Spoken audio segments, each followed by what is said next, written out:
मित्रों, हमारे पड़ोसी देशों में तो जन आंदोलन के बाद नेता देश छोड़ के भाग जाते हैं, लेकिन भारत में ना मोदी जी देश छोड़ के गए ना इंदिरा जी। आप क्रोनोलॉजी समझिए। श्रीलंका में गोटाबाया राजपक्षा भाग गया, सीरिया से बशर अल असद भाग गया, बांग्लादेश से शेख हसीना और नेपाल से केपी शर्मा ओली। लेकिन भारत में ऐसा नहीं हुआ। जनता ने आंदोलन यहां पर भी किए थे, चाहे 75 में इमरजेंसी और इंदिरा गांधी के खिलाफ आंदोलन, या फिर 2011-12 में अन्ना हजारे का भ्रष्टाचार विरोधी आंदोलन जब मनमोहन सिंह सत्ता में थे।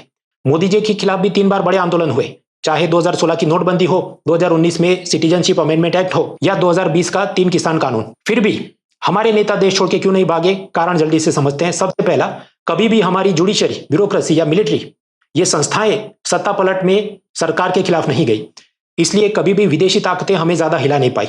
दूसरा, हमारी न्यायतंत्र स्वतंत्र रहा, चाहे इंदिरा गांधी का चुनाव रद्द करना हो या मोदी जी के 3 किसान कानूनों को रोकना। इसके सिवाय सिविलियन सुप्रीमेसी मिलिट्री के ऊपर पाकिस्तान जैसा हाल नहीं है हमारे यहाँ। पाकिस्तान में जो हुआ, जहां मुशर्रफ ने नवाज शरीफ को पलटा दिया, या जियाउल हक भुट्टो को पलटा देता है, याह्या खान अपने ही मिलिट्री लीडर अयूब खान को भी पलटा देगा, ये इंडिया के अंदर पॉसिबल नहीं है। भारत का ये फेडरलिज्म, केंद्र और राज्य की सरकार, ये सेफ्टी वाल का काम करती है, हर एक को आवाज और अवसर देती है। फेडरलिज्म है, रेगुलर चुनाव होते हैं, हर 5 साल के ऊपर राज्यों के चुनाव होंगे, नगर पालिका के चुनाव होंगे, पंचायत के चुनाव होंगे, लोकसभा के, विधानसभा के, हर एक जगह के ऊपर चुनाव होंगे। कहीं ना कहीं लोगों का गुस्सा वेंट आउट हो जाता है। सत्ता पलट में वही लोग जुड़ते हैं जो या तो बहुत गरीब हैं, दबे कुचले हैं, जिनको कोई मौका नहीं मिल रहा। लेकिन भारत के अंदर एक स्ट्रॉन्ग मिडिल क्लास है। जी हाँ सर, भारत में एक बहुत बड़ा स्ट्रॉन्ग मिडिल क्लास है, जिसको पता है कि पुलिस केस, आंदोलन, इस तरह की जो भी घटनाएं होगी उसमें अप्रिय वारदात हो जाएगी तो उसके सपने कुछ कुचल जाएंगे। उसको अपनी जॉब्स की पड़ी, उसको अपने करियर की पड़ी, उसको अपने कॉम्पिटिटिव एग्जाम्स की पड़ी है, तो शायद कहीं ना कहीं वो अपनी एनर्जी वहां पे वेंट आउट कर देता है। भारत के अंदर गरीब लोग हैं, लेकिन उनके पास भी कुछ काम है। और भारत के अंदर ये 15 अगस्त, 26 जनवरी, बॉलीवुड, क्रिकेट से लेके बहुत सारी ऐसी चीजें हैं जो बच्चों के दिमाग में आइडिया ऑफ नेशन को बांध के रखती है।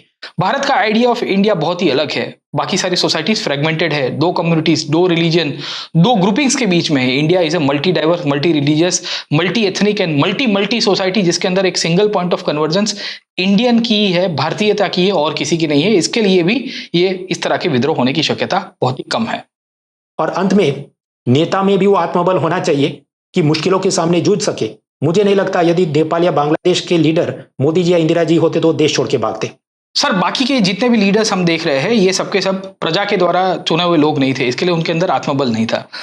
ये जो ऊपर के 2 लीडर आपको, प्राइम मिनिस्टर मोदी या इंदिरा गांधी आपको देखने को मिलते हैं, वो प्रजा के द्वारा चुने हुए रिप्रेजेंटेटिव है, तो उनके अंदर प्रजा का बल था, इसके लिए उनके अंदर उतना ही मनोबल और आत्मबल था। तो ऑब्वियस है कि वो क्यों छोड़ के जाए।